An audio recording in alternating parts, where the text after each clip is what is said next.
Ang hirap makasama ng taong sinungaling, 'di ba? Kahit naman siguro sino ayaw ng taong, alam mo 'yun, yung maganda yung tingin sa'yo sa harapan tapos pagka nakatalikod ka, sinisiraan ka. Well, today kapatid, pag-uusapan natin yung mga simpleng kasinungalingan na pwede mong ma-encounter sa isang relasyon na posibleng meron kayo. Bakit ba natin kailangan pag-usapan to? Siyempre, para matunugan nyo kagad early on pa lang at hindi na kayo maloko ulit, di ba?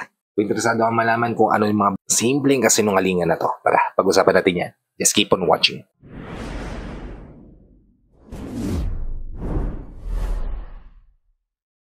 Hi, I'm Gary Opimo at gumagawa ako ng mga videos na katulad nito para matulungan ka na maging best version ng sarili mo at maibigay mo yung best self mo. Siyempre, sa taong mahal mo. Kaya kung bago ka pa lang dito sa channel ko, please consider liking this video. Hit the subscribe button and the notification bell para lagi kang updated sa mga videos na tulad nito na i-upload pa natin sa inaharap. So wala nang paligoy-ligoy pa. Maraming paraan para makapagsinungaling. Minsan may mga bagay tayo na gagawin para mapagtakpan yung kasinungalingan natin, di ba? At kadalasan, ito yung mga bagay na may encounter nyo. Una, yung magsisinungaling sila using causality. Ano ba yung causality? Ito yung magsisinungaling siya sa pamamagitan ng pagsasabi sa'yo ng katotohanan kung saan yung unang event, yung cause, ay magli-lead sa isang pang event yung effect. O para mas malinaw, bigyan natin ng halimbawa. Halimbawa, nagpaalam sa'yo yung partner mo na maglalaro lang siya ng basketball. Siyempre, pag naglalaro siya ng basketball, kasama niya yung mga tropa niya. At nagsabi pa siya sa'yo na uuwi siya ng maaga. Yung pagsabi niya sa'yo, lahat yun totoo. Lahat yun gagawin niya. Kasi totoo namang maglalaro siya ng basketball kasama ng mga tropa niya at uuwi talaga siya ng maaga. Pero hindi mo alam na may mga babae palang kasama yung mga tropa niya na pwede mag-cheer sa kanya. Mag-cheer din sa mga tropa niya. Mag-cheer sa kanila in general. At syempre, hindi mo naman alam kung anong oras matatapos yung laro nila. Kung mapapaaga o hindi, di ba? As long as yung time frame na sinabi niya ay magagawa niya.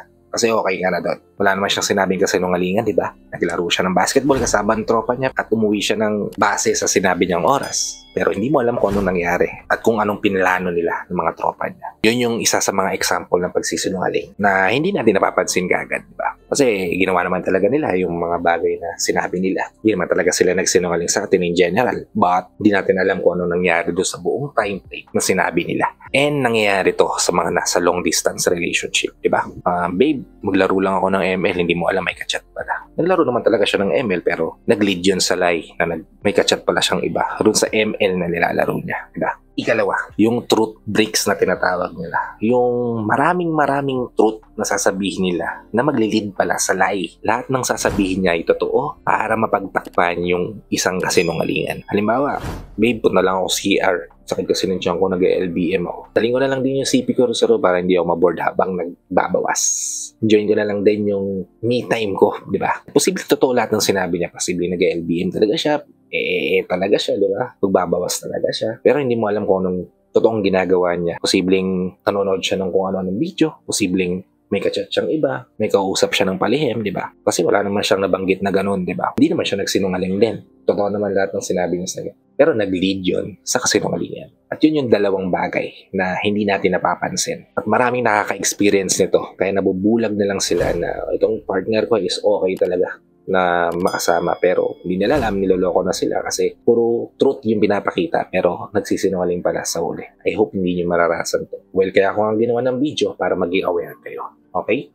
So, I hope nabigyan ko kayo ng insight ideas o tips dito sa video na ginawa ko ngayon. If nabigyan ko kayo ng insight ideas o tips, please help me just share this to your loved ones na posible rin natin matulungan ng video na to. Para nakatulong na kayo sa kanila, nakatulong na rin ako sa kanila. Sa lahat ng OFW viewers natin at sa mga viewers natin dito sa Pilipinas na walang sawang nanonood, sumusuporta, palagi nakatune in sa bawat video na ina-upload ko. Maraming salamat po sa palagian nyo panonood at pagsuporta. Kung bago ka pa lang dito sa channel ko, please consider liking this video. Hit the subscribe button and the notification bell para lagi kang updated sa mga videos na tulad nito na i-upload pa natin sa inaharap. So, hanggang dito na lang mga kapatid. Maraming salamat ulit sa panonood. I hope to see you all on my next vlog. Ingat ka dyan palagi kapatid. May God bless you and always protect you.